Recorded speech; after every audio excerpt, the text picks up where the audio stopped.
नमन करै छी, नमन करै छी। डीजे हीरू मधुबनी नमन करै छी तोरे हो बाबा सूर्य के प्रणाम हो। नमन करै छी तोरे हो बाबा सूर्य के प्रणाम हो। दुनिया के निर्माण तू के, दुनिया के निर्माण तू के केलहा बड़का नाम हो। नमन करै छी तोरे हो बाबा सिर झुका के प्रणाम हो। नमन करै छी तोरे हो बाबा सिर झुका के प्रणाम हो।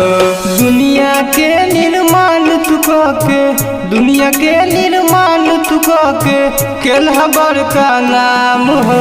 नमन करै छी तोरे हो बाबा सिर झुका के प्रणाम हो। नमन करै छी तोरे हो बाबा सिर झुका के प्रणाम हो। नमन करै छी, नमन करै छी। डीजे हीरू मधुबनी नमन करै छी तोरे हो बाबा सूर्य के प्रणाम हो। नमन करै छी तोरे हो बाबा सूर्य के प्रणाम हो। गाड़ी घोड़ा चलै छै बाबा सब तोहर अनुपम छै।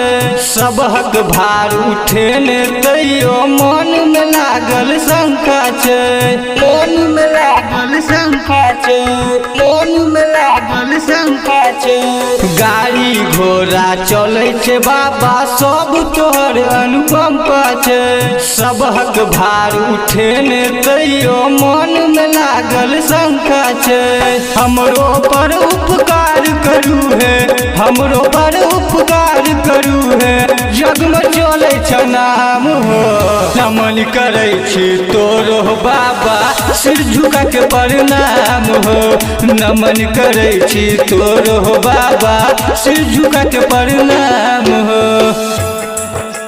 नमन करै छी, नमन करै छी।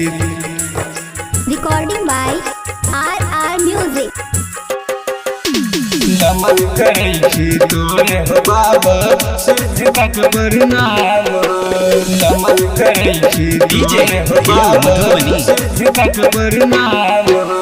17 सितंबर के एलहा बाबा 3 बजे भोर हरिया में बैल पुजरिया एलिया बाबा हम तोहर दुआरिया में, हम तोहर दुआरिया में, हम तोहर दुआरिया में।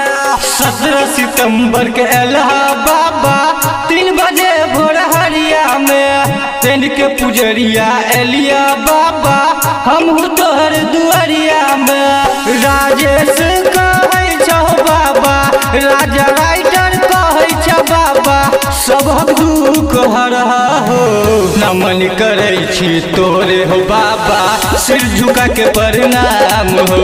नमन करै छी तोरे हो बाबा सिर झुका के प्रणाम हो।